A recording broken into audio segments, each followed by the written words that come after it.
with Arthur Smith. I'm really not looking forward to the Steelers offense. We got more to talk about it on those soon. Let's dive into those running backs. Let's talk about something exciting first. Let's talk about Derrick Henry. Chris, I want to put this back to you because I did say I get to you on this on the outline. You're the highest on Derrick Henry of all of us because you got him ranked at 4. So what makes him elite this year? I think the volume and opportunity. Look, this is the guy who's been the leading carries guy for the last 5 years in the NFL. So we know he's going to get the volume. And then, okay, well, here comes the big cliff that everybody's worried about. Except for you look at Week 18 last year versus Jacksonville, this guy hit 21.96 miles an hour, which was the 7th highest clock speed last year of all players. That's with Tyreek Hill people. That's with A-Chain. That's all the different guys that we think is blazers. They're Derrick Henry, Week 18. Nothing to play for necessarily and hitting that speed. So I'm not worried about him necessarily losing a step. I look at his offense opportunity he has. We watched Gus Edwards, fall into the end zone 13 times last year. Why can't Derrick Henry fall into the end zone just as many times? We haven't really seen a dip in efficiency. I know we've seen a dip in numbers, but we all agree that offense in Tennessee was putrid last year at best. The offensive line open, no holes. And then you're going to be a completely different thing when you have Lamar Jackson faking that ball into your chest versus, Will Levis, Ryan Tannehill, etc. So I think you add all those different factors. I think you're going to see an extra yard per carry and Derrick Henry's per carry. You see a guy who doesn't necessarily be involved in the passing attack. Raheem Mostert finished number 2 last year with 18 touchdowns, but only had 25 catches, only had 170-something yards catching. So we don't know Derrick Henry has to catch the ball. Well, does he? So all those different things everybody wants to kind of point to, he'll be involved most of the time. He was only 45% of the snaps last year. So this is a guy who's going to be the bell cow back in this backfield. Everything adds up, Dan. And, once again, I go back to having Bob with us. I'm about consistency. Who do you have consistently week in, week out who's going to get you points that you're looking for in your backfield? Derrick Henry. So if I'm looking at the different backs or the guys who are, what's Kyron Williams going to be? What's the other guys going to be? I'm looking at the guy who's guaranteed to be the starter, going to get some carries and probably fall in the end zone at least for me. So that's what I want to build my team around. Yeah, Bob, what do you say to that? How consistent do you think Derrick Henry's going to be? I mean, so the last 3 years, last year was his worst year probably at least the last 4 or 5. I know the last 2 for sure. He was 65% consistent, which ranked him 13th amongst running backs, 9th in total points. But he was behind one of the worst offensive lines in the league, one of the worst offenses in the league, Will Levis, a quarterback. Now you put him with Lamar Jackson, a much better offensive line, if not one of the better ones in the league. That's why I'm going to have it 7th. But again, as we talked before on Burrow, you don't have to draft him too early. I mean, right now his ADP is RB11 at like pick 30. So think about it. You could draft Christian McCaffrey and get him as your RB2. Folks, I would love drafting wide receivers at the beginning of the draft. But man, if I could get those 2, I literally don't think I could be able to stand up for a while. Yeah, that opens up the philosophical question, right? That opens it up because everyone is trying to pound wide receiver early. Right, maybe hero RB in that first round, and then don't bother taking another running back to the 7th round. But if you have McCaffrey or Bijan or Brees, are you really going to sit there and pass on Derrick Henry in the 3rd round, which is potentially where he's going to wind up in your drafts? I don't know that I could. No, I can't. I haven't been in that situation yet. I've only done a few drafts and I've been in kind of in the middle, so it really hasn't fallen that way. But yeah, I mean, I can't imagine being there and having Henry be at the 2-3 turn and go, yeah, I'll do that every day. Yeah, that's what it feels like for me too. That may be the one scenario where you see me bust and go a different strategy from what we've been mostly seeing. But Chase, let's go to you. Let's talk about this Steeler backfield, this headache of a backfield. We know it's going to do well. This is the only thing about Arthur Smith we know is going to produce. The backfield is going to produce. Figuring out which one here is the key for everybody. So we got Najee Harris. We got Jalen Warren. Now, Najee ADP is going a little bit higher, but they are pretty scrunched together as of this moment. So which one would you prefer to own at cost? Right now, Najee Harris at ADP RB20, Jalen Warren at ADP RB27. At cost? Chase, real quick, don't forget Arthur Smith hates fantasy owners.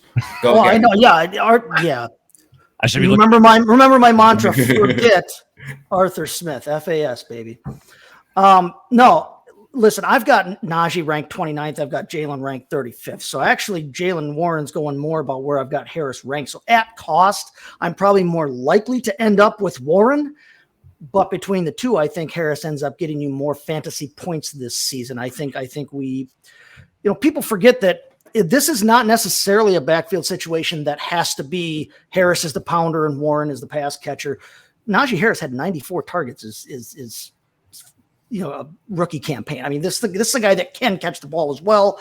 And we, of course, Arthur Smith coming in, who the flip knows how he wants to use anybody here. You said they're going to produce at cost. I'm probably more likely to end up with more shares of Warren, but I do think Harris is the one to own in terms of getting you more points. It's just, do you want to pay that number 20 price for a guy that we don't really know if he's going to end up at number 20 or more close to where I have him as a running back 3 in the lower 20s. So the Arthur Smith answer is Cordell Patterson. I was going to say that's the same thing.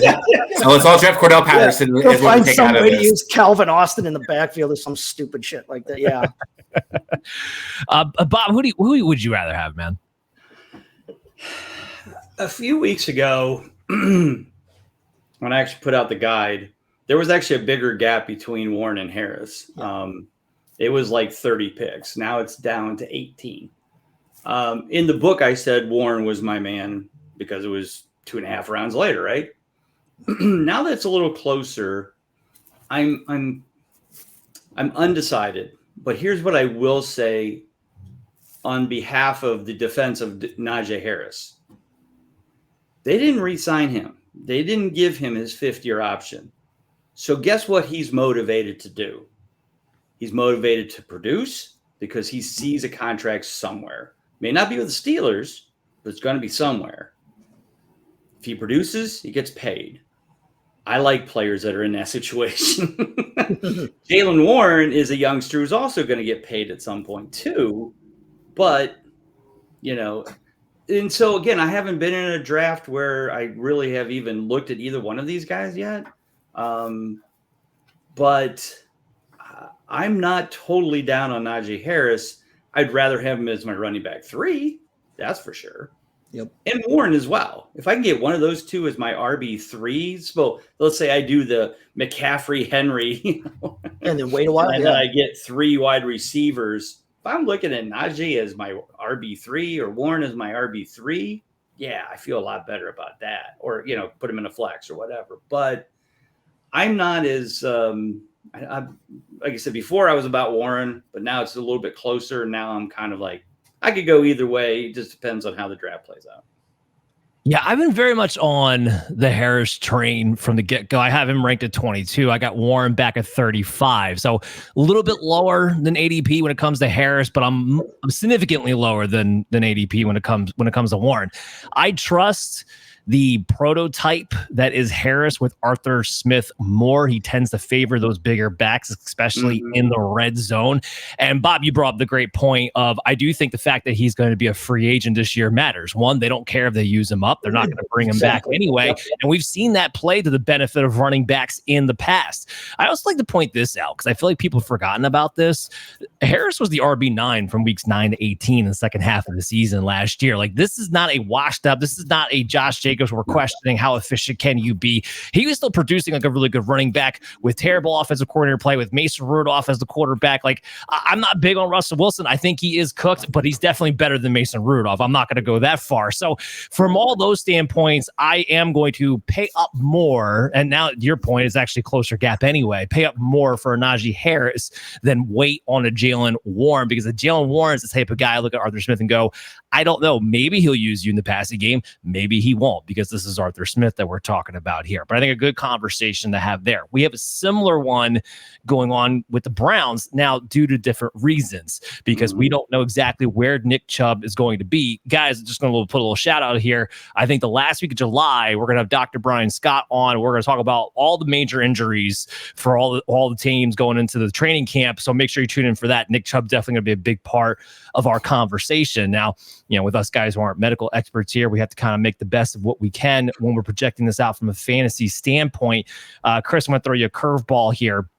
and go with you real fast. Nick Chubb, Jerome Ford. Would you rather take the shot on Nick Chubb, who is ADP RB30 right now, or would you rather go ahead and take Jerome Ford, whose ADP is RB38 a little bit later, or would you want both? I don't really want both. I don't want to invest necessarily that much in that backfield because don't forget, Foreman also signed for that team who I think is the best back fit in the backfield until Chubb gets healthy. I would take the shot on Chubb, Dan, because I think this is ultimately. I think these guys are going to rotate their backs in Cleveland depending on the injury situation with Chubb. If you're looking for a guy that had for a home run swing in a sense, I'm going to go Nick Chubb because you expect that maybe towards the end of the season he could be fully healthy, maybe hits his stride. You're saw 3 or 4 good games for you. You go into the playoffs and you're feeling good about yourself on RB1. While you look at Jerome Ford, as the season progresses, there's a good chance he might be benched, might have somebody else phasing in for him, as you saw Kareem Hunt kind of stealing more and more touches as the season progressed, especially the valuable touches in the red zone. So I think this team's going to kind of continue to use different backs in the backfield. Like I said, they don't seem to really throw with Jerome Ford. So I'm not necessarily going to go after Jerome Ford. Nick Chubb's the guy that I won't go out of my way to get, but if he falls to me in the right value, I'll take my home run swing with him. Okay. I mean, look, it's going to be tempting because he's going to fall. He's going to fall, and especially in your home draft leagues, he's definitely going to fall into a value where like. Yeah. When you're in the backyard, I deal the same thing with the Packers. I don't get Packers on my rosters. That's true. He probably wouldn't fall in Cleveland, but he's going to sit in that situation where he probably will sit at a nice value. I saw this stat the other day. I forget who it was from. It was on X or Twitter or whatever Musk wants to call it these days, and it was pretty much pointing out that even with guys like this in this situation, even when they have a discounted ADP, 71% of the time, still do not live up to that discounted ADP when they're coming off an ACL injury and they're over the age of 28, which I do just think is interesting from that standpoint. Bob, what would you rather do here, or are you just avoiding the situation? No, I'm not avoiding it. I mean, I've certainly been paying attention to local news, local stuff. Chubb has been on TV a few times, interviewed, says he's working. He's saying all the right things. Again, here's a guy that I have confidence that cares. He wants to get out there. He wants to help his team win.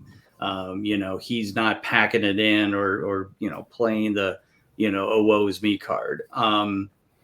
Again, now I looked, so the ADP I've been using is NFFC, which is, more higher stake guys. And his ADP there is like 35. Now that getting close to RB3, RB4, again, gives me a little bit more confidence in getting him a little bit later, using for maybe the second half. I don't want anything to do with Ford, only because if the Browns thought Ford was that good, they wouldn't have went out and got Deontay Foreman and Nyheim Hines, obviously. So, granted, depth is depth, but Deontay Foreman's he's a bruiser. So there's your touchdown guy. And Nyheim Hines is your pass catcher. So what is Ford doing? He knows the offense obviously better, but I don't really want to touch Ford at this point. And for that reason, I just feel like I'm not too sure what they're doing with that trio, and they may just rotate people in, and Ford doesn't really have. I don't think he's going to have the same fantasy value as he had last year because there was nobody else but him there. So, go ahead, Chris. I was going to say one thing to also consider. If Chubb winds up starting off the season on the pup, maybe you take your swing on Chubb because now you have a roster spot. You can put your guy on the IR, and it's something else to kind of keep in mind depending on what you do. Yeah, sure. That's an excellent point. I'm going to throw this out here too. I know Kevin Stefanski is still going to call the plays, but I do think it's interesting that Ken Dorsey's the offensive coordinator here as well. And I do think that we see a change maybe in the backfield of how that's utilized. In Buffalo, he wouldn't consistently go to the run game. Now, again, like I said, Stefanski is still calling plays.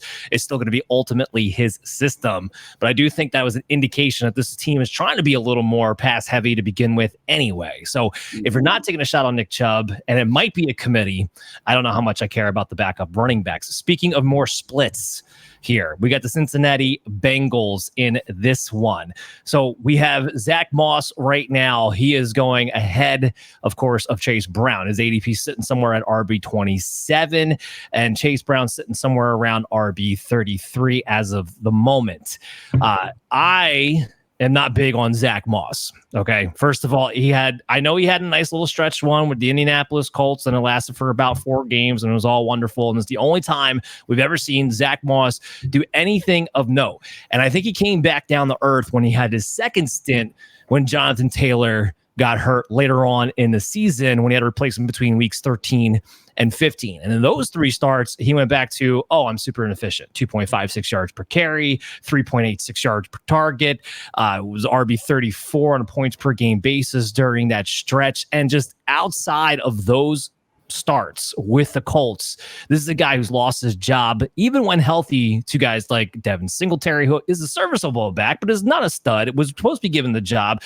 I am not a believer that Zach Moss is a serviceable running back that people try to make him out to be. Now, on the flip side, Chase Brown is not a style or a prototype, I guess I should say, that is going to warrant a heavy workload. I understand that. It's going to be a committee. But if I'm going to take these guys where maybe Moss is getting 14 touches a game and Chase Brown's getting 12 touches a game, I'd rather have the 12 touches of Chase Brown and what he can do with the football from a big play standpoint. So I'm very much on the I'd rather have Chase Brown in this offense. I think it's going to be pass heavy anyway than have Zach Moss, who's going a little bit higher regardless. But Chase, to get to you here, man, because we haven't had to talk to you for a little bit. What are you seeing? Well, I think that if the Bengals, kind of to the point that we just made with that Bob just made with Chubb and Ford and Foreman coming in and Nyheim Hines, I think if the Bengals were completely sold on Chase Brown, they wouldn't have brought in a guy like Zach Moss. So I tend to fall more on the side that I think Moss is going to be the more valuable of the 2 backs. I don't necessarily see Chase Brown getting a giant jump in usage, at least early in the year, for sure early in the year. I actually have Zach Moss ranked ahead of his cost right now. So, kind of like we talked about with a couple of guys earlier, I can wait. I can jump on him earlier than cost and still get him later than where I have him valued at. So I'm probably more apt to go for Moss, whereas I have Brown ranked right about exactly where he's going, right about at consensus there in the late 30s. I just don't know that we've seen anything from Chase Brown to tell us that he's going to be anything to write home about fantasy-wise, whereas if Zach Moss gets if he gets the kind of volume that I expect him to get, especially early in the year, I think he's more fantasy relevant, and I'm willing to bet that in an offense where he gets the kind of usage that Joe Mixon was getting, per se, he can be at least a running back too. So I'm willing to bet on that. Well, I don't see him getting the usage that Joe Mixon was getting. And even towards the end of the season, we saw Chase Brown inching his way in there, and he was actually going to be a low-end RB3 last 5 weeks of the season. Bob, how are you seeing this? I do like Zach Moss a little bit more than Chase Brown, but I feel like they both have injury issues. They both have never stayed healthy, long enough, and they don't play that much. So that always bothers me. Moss, missed a few games after he did get that time taken over, and then all of a sudden he's out for a few games. Luckily, Jonathan Taylor came back. But yeah, I feel like they're definitely not going to use him like Mixon. That's what, we talked earlier about Burrow throwing 38 to 40 times a game. This is another reason why. And so I feel like, those two are going to share it. Certainly Chase Brown's the younger player. I think it's going to be any given week kind of thing. I don't have Moss ranked very high. I think I have him in the 30s like everybody else does. I'm probably not going to take too many shares of him unless it's just like it just falls into my lap, but probably I'll look at something else prior to that. Yeah, no, it sounds about right. Not really a backfield to get excited about.